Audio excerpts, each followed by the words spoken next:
मेरे प्रियो मसीह बाइबल अध्ययन के नए वीडियो में आपका स्वागत है।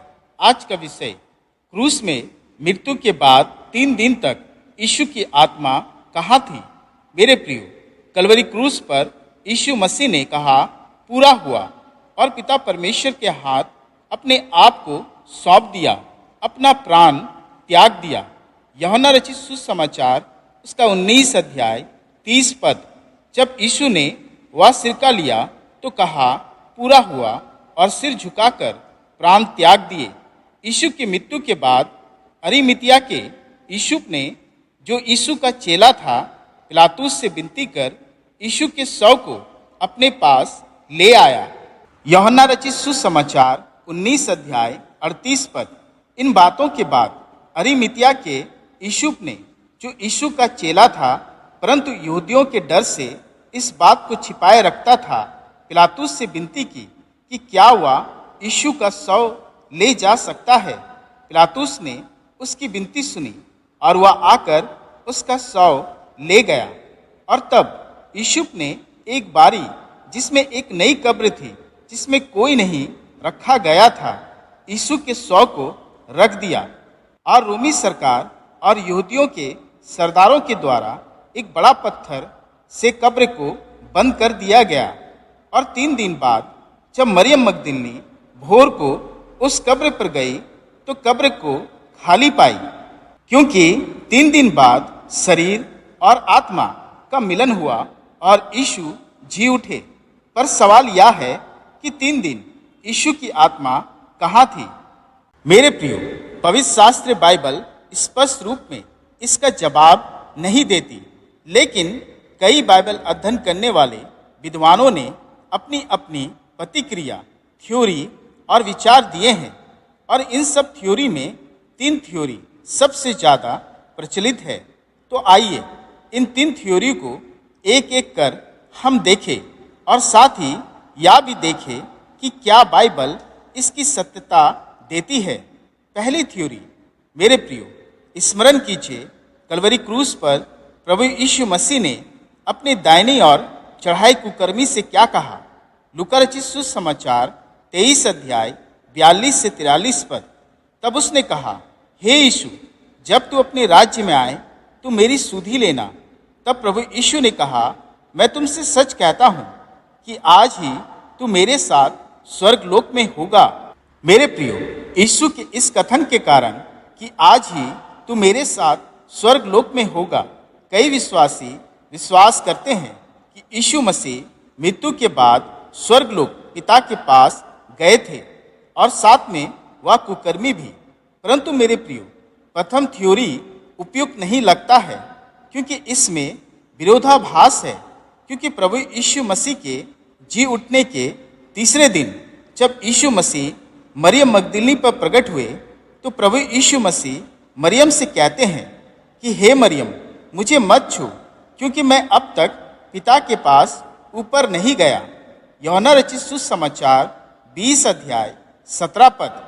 यीशु ने उससे कहा, मुझे मत छू, क्योंकि मैं अब तक पिता के पास ऊपर नहीं गया, परंतु मेरे भाइयों के पास जाकर उनसे कह दे कि मैं अपने पिता और तुम्हारे पिता और अपने परमेश्वर और तुम्हारे परमेश्वर के पास ऊपर जाता हूँ।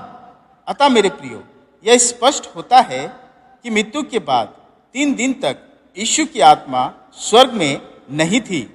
दूसरी थ्योरी के अनुसार, मेरे प्रियो, कई विश्वासी विश्वास करते हैं कि यीशु मृत्यु के बाद 3 दिन तक नरक में थे, जहां उन्होंने कैदी आत्माओं को प्रचार किया था। पहला पतरस 3 अध्याय 19 से 20 पद। उसी में उसने जाकर कैदी आत्माओं को भी प्रचार किया, जिन्होंने उस बीते समय में आज्ञा न मानी, जब परमेश्वर नूह के दिनों में धीरज धरकर ठहरा रहा और वह जहाज बन रहा था, जिसमें बैठकर थोड़े लोग अर्थात 8 प्राणी पानी के द्वारा बचाए गए। मेरे प्रियो, इस वचन में कैदी आत्माओं के बारे में जिक्र किया गया है। कौन है ये कैदी आत्माएं? मेरे प्रियो, इसमें भी 2 मत है। कई विश्वास करते हैं कि ये कैदी आत्माएं गिरे हुए वे स्वर्गदूत हैं जो शैतान इब्लिस के साथ स्वर्ग से गिराए गए थे। परंतु मेरे प्रियो, सोचने वाली बात यह है कि प्रभु यीशु मसीह इन गिरे हुए स्वर्गदूतों को प्रचार क्यों करेंगे? क्योंकि पवित्र शास्त्र बाइबल बताती है कि स्वर्गदूतों का उद्धार और बचाव नहीं है, बल्कि परमेश्वर के सृष्टि सिर्फ हम मनुष्यों का उद्धार और बचाव है। इब्रानियों की पत्री 2 अध्याय 16 पद बताती है, क्योंकि वह तो स्वर्गदूतों को नहीं वरन अब्राहम के वंश को संभालता है। इसी तरह वचन इब्रानियों की पत्री 2 अध्याय 9 पद बताती है कि परमेश्वर के अनुग्रह से हर एक मनुष्य के लिए मृत्यु का स्वाद चखे। मेरे प्रियो, प्रभु यीशु मसीह ने कलवरी क्रूस पर अपना प्राण सिर्फ हम मनुष्यों के लिए दिए हैं, और यह हम पर परमेश्वर का अनुग्रह और दया है, क्योंकि यीशु के लहू और मांस को खाने का अधिकार सिर्फ हमें मिला है, ना कि स्वर्गदूतों को। मेरे प्रियो, दूसरी बात, पहला पतरस 3 अध्याय 18 पद बताती है कि कैदी आत्माओं को प्रचार किया गया। परंतु यहाँ पतरस यह नहीं कहता कि उनके लिए क्या प्रचार किया गया, उद्धार का या फिर दंड का। मेरे प्रियो, ध्यान देने वाली बात यह है कि कैदी आत्माओं को प्रचार किया गया, सिर्फ प्रचार किया गया, सुसमाचार नहीं सुनाया गया। अर्थात यह प्रचार छुटकारा या उद्धार का सुसमाचार नहीं था।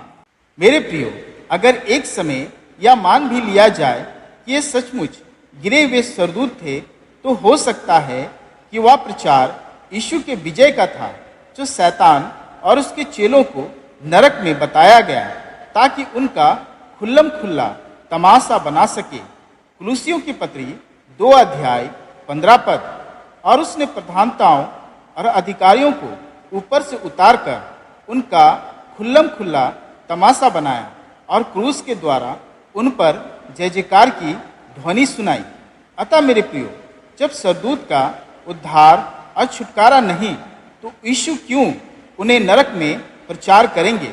अतः यह तथ्य भी विरोधाभास है। तीसरे थ्योरी के अनुसार कई विश्वासी विश्वास करते हैं कि ये कैदी आत्माएं जो नरक में कैद थे, नूह के समय जल प्रलय के द्वारा नाश हो गए थे।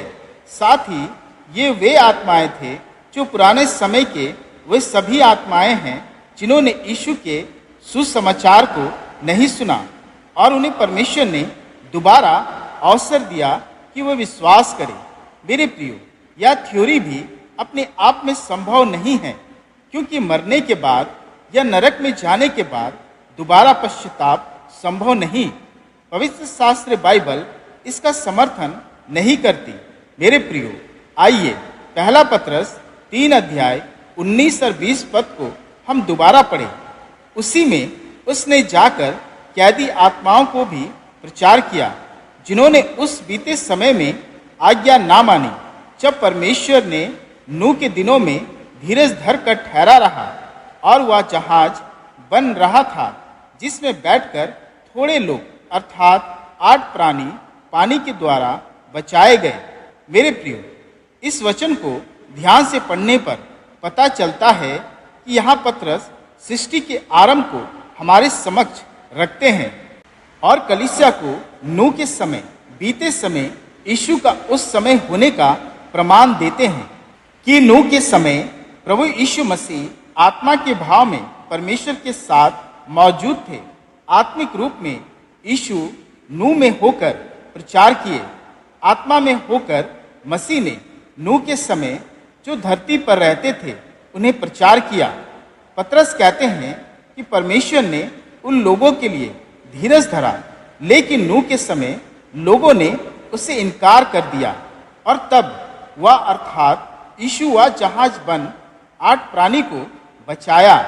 पतरस उस बीते समय को नरक की तरह कहता है और उन अधर्मियों आत्माओं को कैदी आत्माएं कहता है, जिसे बीते समय में यीशु ने आत्मा के भाव में प्रचार किया।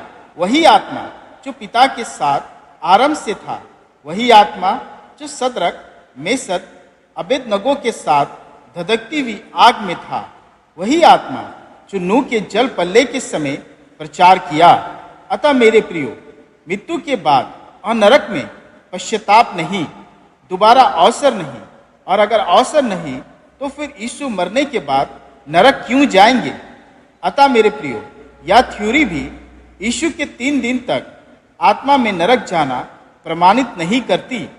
मेरे प्रियो, वचन स्पष्ट रूप में यह नहीं बताती कि यीशु मसीह 3 दिन कहाँ थे, तो फिर यीशु मसीह की आत्मा 3 दिन कहाँ थी?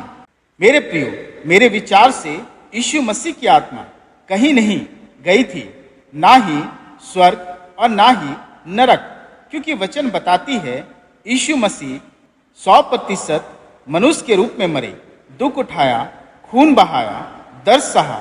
जैसे एक साधारण मनुष्य की मृत्यु होती है, वह मृत्यु को ग्रहण किया। मेरे प्रियो, यहाँ ध्यान देने वाली बात यह है कि वह स्वर्गीय सामर्थ को कभी भी गलत इस्तेमाल नहीं किया, क्योंकि अगर वह इस पुत्र की सामर्थ को इस्तेमाल कर अपनी आत्मा को स्वर्ग और नरक ले जाते, तो उसकी मृत्यु पर एक सवाल होता कि वह कलवरी क्रूस पर मरा ही नहीं।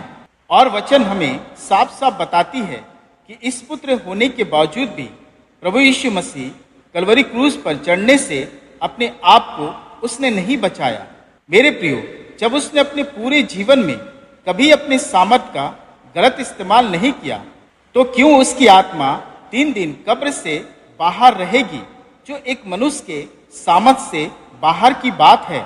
वह मनुष्य बनकर आया और मनुष्य बनकर मरा, और परमेश्वर पिता ने उसे जी भी उठाया, ताकि हमारे सामने उसकी गवाही ठहरे कि वह सचमुच मारा गया, गाड़ा गया और फिर जी उठा।